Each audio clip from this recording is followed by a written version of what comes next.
Hava şartları olumsuz olduğundan dolayı kar yağdı. Yaylalar artık olayı bitti. Şu anda kışlaya iniyoruz.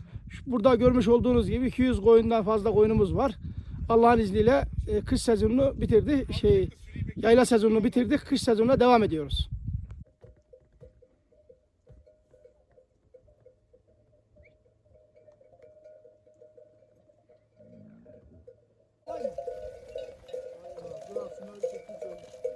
Dur abi. Dur Gökhan abi dur.